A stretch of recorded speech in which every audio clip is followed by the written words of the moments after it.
Hello student, welcome to history inside. আমি তোমাদের Sovan sir. আজকে আমি এই ভিডিওয় 356 ধারা অর্থাৎ রাজ্যে যে জরুরি অবস্থা বা রাষ্ট্রপতি শাসন জারি হয় সেই সম্পর্কে আলোচনা করব। তোমরা জানো যে কিছুদিন আগে খুবই একটা খারাপ ঘটনা ঘটে গেছে মুর্শিদাবাদে, সেটা আমি আর বলছি না, তোমরা নিশ্চয়ই অনেকে জানো। সেই ঘটনায় মুর্শিদাবাদে পর্যবেক্ষণ করতে গেছিলেন আমাদের পশ্চিমবঙ্গের মাননীয় রাজ্যপাল সিবি আনন্দ বোস। তা ইনি স্বরাষ্ট্র দপ্তরে একটা রিপোর্ট পাঠিয়েছেন, সেখানে উনি উল্লেখ করেছেন যে স্বরাষ্ট্র দপ্তর যদি মনে করে অবস্থা যদি আরও অবনতি হয় তাহলে চাইলে কেন্দ্র রাজ্যে তোমার 356 অর্থাৎ রাষ্ট্রপতি শাসন জারি করতে পারে। এইটা নিয়ে নিউজ হয়েছে, একটু বিভিন্ন রাজনৈতিক নেতারা বিভিন্ন মতবাদ দিয়েছেন। তা যদি নিরপেক্ষ মতবাদ জানতে হয় তোমাকে নিরপেক্ষ কারো কাছে শুনতে হবে, কারণ তুমি যেই রাজনৈতিক বা কারো কাছে শুনবে সে বায়াস হয়ে তার মতো করে বলবে। তা আজকে আমরা এখানে কোনো পলিটিক্যাল পার্টির বা কোনো কিছু না করে জাস্ট 356 ধারা কী বলছে ভারতীয় সংবিধানের আলোকে, আদৌ 356 ধারাটা কীভাবে প্রয়োগ করা যায় সে সম্পর্কে আমি আলোচনা করব।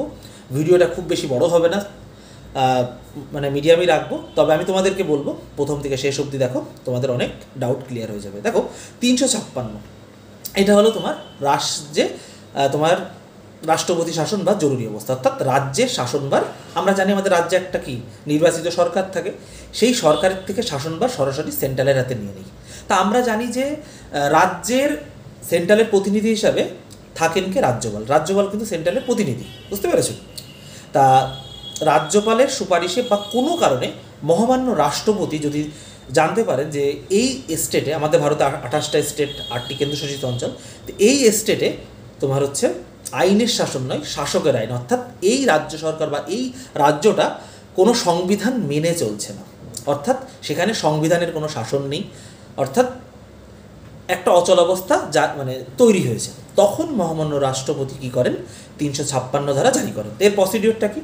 রাজ্যপাল এর কয়েকটা প্রসিডিওর আছে, তা আমি একটা বলছি। রাজ্যপাল কী করেন? তোমার হচ্ছে কেন্দ্রের কাছে সুপারিশ করে এবং কেন্দ্রের মন্ত্রিসভা সুপারিশে মহামান্য রাষ্ট্রপতি সেই স্টেটে তোমার 356 ধারা প্রয়োগ করেন। তো 356 ধারা প্রয়োগ উনি যখন করেন, 356 ধারা 6 মাস থাকে, তারপরে যদি রাষ্ট্রপতি মনে করেন উনি তোমার হচ্ছে আরও পার্লামেন্টের উভয় কক্ষের অনুমতি নিয়ে আরও তোমার 6 মাস ওটা করতে পারেন, বাড়াতে পারেন, বুঝতে পেরেছ? এবং সেটা কিন্তু স্পেশাল মেজরিটিতে তোমার পাস হতে হয়, বুঝতে পেরেছো? তা এটা হলো মূলত প্রসিডিওর। এবার এই যখন কোনো স্টেটে তোমার 356 জারি হয়ে যাবে তখন কি হবে? দেখো, কোনো স্টেটে যদি 356 দ্বারা রাষ্ট্রপতি জারি করেন, রাষ্ট্রপতি সেই স্টেটের বিধানসভা ভেঙেও দিতে পারেন বা রাখতেও পারেন, সেটা তার মর্জি। এবার রাষ্ট্রপতি সরাসরি সেই স্টেটের শাসন কার্য নিজের পরিচালনা করতে পারে বা উনি কাউকে মনোনীত করতে পারেন যে আপনি এই শাসনটা এই রাজ্যের শাসনটা আপনি দেখুন, বুঝতে পেরেছ?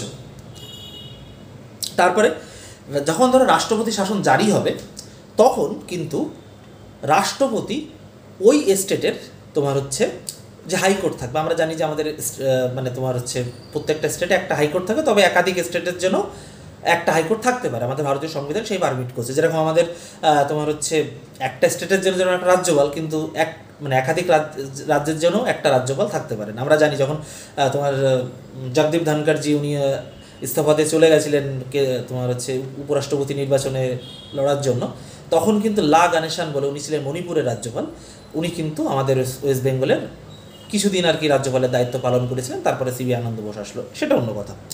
তারপরে উনি যখন রাষ্ট্রপতি শাসন যখন জারি হয়ে গেছে তখন তোমার হচ্ছে রাষ্ট্রপতি কিন্তু সেই স্টেটের কোনো হাইকোর্টের কাজে কিন্তু উনি হস্তক্ষেপ করতে পারবেন না, বুঝতে পেরেছো?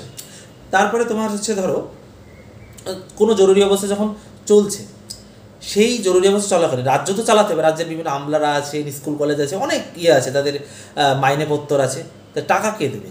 তো সেই যে রাজ্যের যে ব্যয়, সেই ব্যয় চালানোর জন্য সংসদের অনুমতি তখন যদি পার্লামেন্ট না চলে তখন পার্লামেন্টের বা সংসদের অনুমতি সাপেক্ষে উনি কিন্তু ভারত সরকারের যে কনসোলিডেটেড ফান্ড, অর্থাৎ তোমার হচ্ছে সঞ্চিত যে তহবিল আছে সেখান থেকে কিন্তু উনি অর্থ কিন্তু খরচা করতে পারেন, বুঝতে পেরেছ? এবং তোমাদেরকে একটা কথা বলে রাখি যে তোমরা নিশ্চয়ই জানো যারা পলিটি পড়েছো যে আমাদের তিনটে তালিকা থাকে, একটা হলো রাজ্য তালিকা, একটা হলো কেন্দ্রের তালিকা, একটা যুগ্ম তালিকা। কেন্দ্রের তালিকায় শুধু কেন্দ্র করেন, রাজ্যের তালিকায় রাজ্য আইন প্রণয়ন করে, রাজ্য তার মধ্যে সাজায়, আর যুগ্ম তালিকা রাজ্য কেন্দ্র একসাথে, যেন শিক্ষা স্বাস্থ্য যুগ্ম তালিকার মধ্যে পড়ে, কেন্দ্র রাজ্য একসাথে টাকা দেয়। কিন্তু যদিও আমাদের সংবিধান এটাও বলছে যে সেন্ট্রাল যদি মনে করে তাহলে কিন্তু তোমার রাজ্যের তালিকায় ওনারা আইন প্রণয়ন করতে পারে, প্রয়োগ করতে পারে।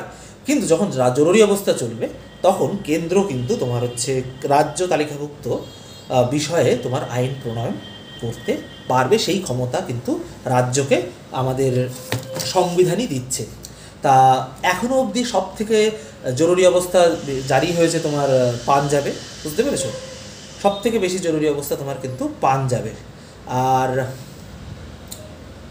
পাঞ্জাব না, মাফ করবে, সব থেকে মানে সর্বাধিক দিন পাঞ্জাবে, সরি, আর সব থেকে বেশি হলো উত্তরপ্রদেশে। সব থেকে বেশি জরুরি অবস্থা জারি হয়েছে উত্তরপ্রদেশে, এবং সব থেকে বেশি দিন জরুরি অবস্থা চলেছে তোমার হলো পাঞ্জাবে। তাহলে বন্ধুরা আজকে অবধি, এবং নতুন কোনো ভিডিও আবার দেখাবে, এবং তোমরা আর কোন কোন বিষয় সম্পর্কে জানতে চাও সেটা কিন্তু অবশ্যই কমেন্টে লিখে রাখো, কেমন? এবং ভিডিওটা কেমন লাগলো সেটাও কিন্তু কমেন্টে লিখো। এবং তোমরা জানো 7ই মে অর্থাৎ আগামীকাল সেন্ট্রাল একটা অ্যাডভাইজারি জারি করেছে, সেখানে বলা হচ্ছে যে তোমার মক ড্রিল, যেটা মানে প্রশিক্ষণ দেওয়া হবে সবাইকে, সেই নিয়ে আমার 2টো ভিডিও আছে, তোমরা প্লিজ দেখে নিও, বা এর স্ক্রিনে তোমরা সেই 2টো ভিডিও দেখতে পারবে, তোমরা দেখে নিতে পারবে, কেমন?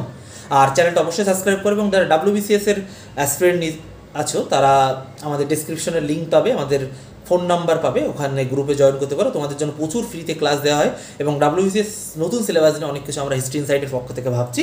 তোমরা আমাদের সাথে জুড়ে থাকো অবশ্যই, তাহলে তোমরাও কিন্তু মানে সেই বেনিফিট তোমরা পাবে।